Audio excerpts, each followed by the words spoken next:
Africa Prime, brought to you by Jamison's Select Reserve. And still with me is Frank Chikane. So tell us why you left government. Well, because I had done my part.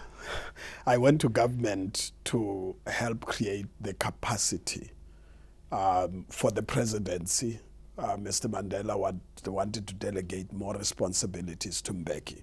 And they got me there to get to Mbeki's office to create capacity to manage government. And that's what I went there to do. The first 5 years, creating policy units, structures, institutions, management systems, monitoring systems. That's what I was about. And at the end of the 5 years, I thought, well, I've done my part. But then they said, no. Mbeki is now president. We want you to continue working with him, which I did. And then by 2003 or so, I decided, well, I think it's time for me to leave. But of course, they couldn't allow me to go until 2008. Yeah. Well, what was it like working under two different presidents? What lessons did you draw from that? I'm sure very different leadership, management styles.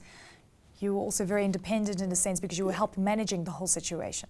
In the main, I worked with Mbeki in the main. I went there, he was deputy president, whilst Mandela was the president.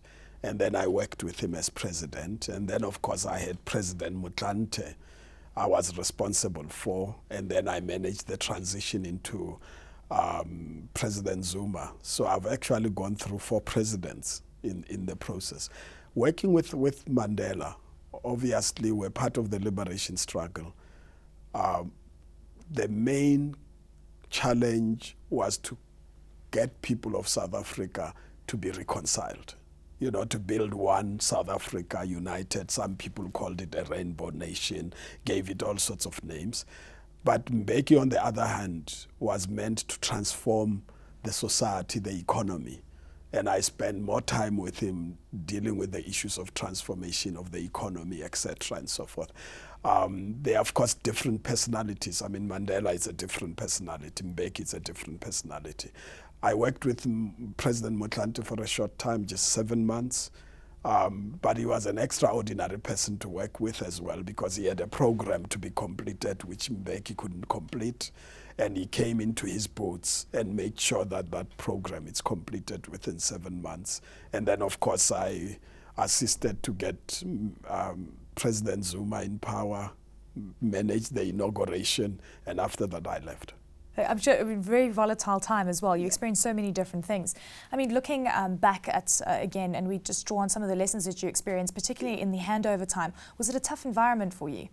Was it a difficult thing to manage? Because you had to, you know, keep a state of diplomacy, I'm sure, at all times. Yeah, no, it was difficult. But remember, if you are a cabinet secretary, you really have to run government. I mean, government works around cabinet and the way cabinet functions, coordinates the work of the departments, directors general, the ministers.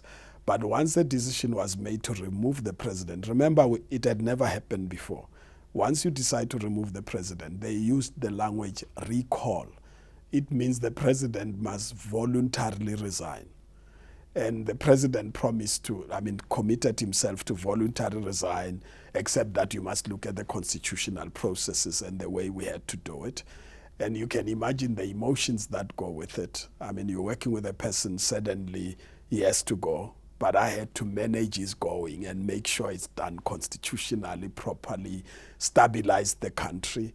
And then managed again the process of bringing a new president, made sure it's stable and make sure that the country is in safe hands and that we have no instability. We didn't lose one single soul during that time. And in any country, you could have had a lot of instability in this country. People might have died, but we made sure that it doesn't happen. And that was really, for me, the major task because Mbeki said, make sure there's stability. And that there is no instability. Some would say that this is what South Africa is hailed for, the fact that we are a very young democracy. And yes, we saw a lot of volatility in the early years, but we are very vocal in terms of what president we want in place, very vocal about the changes that we are asking for. And we've seen a very different scenario playing out in a lot of the African countries, despite the fact that there are more democratic elections in Africa than there have ever been. What is your sense on the rest of the African continent? Well, let me start by saying we're lucky. I mean, that we had the types of leaders we had. If we didn't have that, would have had chaos in this country. We're lucky that its people were more worried about the nation rather than themselves. They were worried about the people rather than their self-interest in that regard. But on the African continent, you would know that, I mean, working with Mbeki, we spent lots of time dealing with the continent. We had a program, we had a vision about the African Renaissance. We wanted to see Africa being reconstructed. We wanted to change the conditions there of conflict and wars and rumors of wars, to stabilize them so that we can have development. We also worked on the issues of NEPAD, which were developmental issues. We also worked on the issues of peer review, to make sure the heads of states are able to talk amongst themselves, help each other to change the conditions on the continent. So if you ask me about the continent, I would say that we spend lots of hours working on peace on the continent, ending conflicts, and encouraging changes at an economic level, which I think we achieved some. Yeah, I wanted to ask you, do you feel that you've actually achieved what you set out to achieve back then? No, actually, if there is one area where I believe my 13.5 years was worth, it's really on the African Renaissance project. Because we started when there was, countries are weak, they have no right to make their own decisions. The superpowers dictate what needs to be done. They had, I mean, countries where they are run by foreign entities. They are just used by foreign entities and powerful entities. And we intervened and said the Africans must have the right to make their own decisions. And we worked up to the G8 level, where the G8 couldn't meet anymore without the African leaders, because we felt we needed to intervene at all levels where decisions are made about the continent, at the IMF level, World Bank. And I think by the time 2008 came, we had actually achieved as much as I thought we could. With regards to NEPAD, there's also been a bit of criticism with regards to the mandate of NEPAD and whether they've been reaching it. What is your sense watching NEPAD now? And we know that there's been a lot of change that has occurred recently. Is it enough to make a significant impact? It should. I mean, the way in which the vision was developed, it should have. But remember that you're not working you don't have a clean slate. You got to mobilize countries, some of which are not committed to what we are talking about.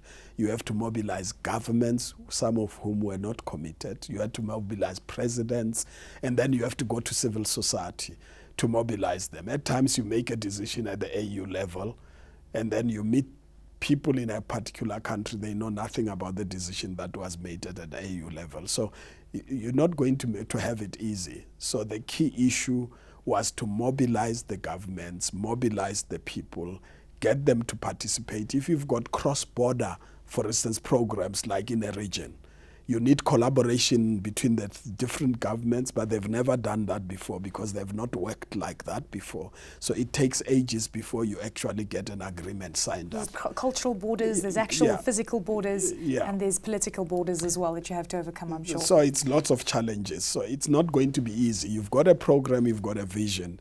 You may even have money, but it's not going to be easy to achieve the objectives you want to achieve. Yeah. So I shouldn't have been calling you Mr. Chikane. You're actually Reverend. Well, Chikane. I am. Yeah. You're a Reverend. You've actually had a very strong spiritual background for many years, even during the anti-apartheid years. Give us an indication of what impact you're making right now and what your ultimate vision for yourself is, given the fact that you're out of government. Yeah, no, I'm out of government. I didn't leave the church, by the way. During the 13.5 years, I preached once a month. I committed myself, I kept my roots there and never walked away because I thought it's of vital importance to keep your roots there. I've now given the church half of my time. That's why I spent the weekend in the church. Yesterday I spent the whole day in the church there. On that note, thank you so much, sir, for joining us. It's been a pleasure speaking with you. Okay. Thank you so much for your time. That was Reverend Frank Chikane joining us for Africa Prime from the Eleni. Giokos. We'll see you next time.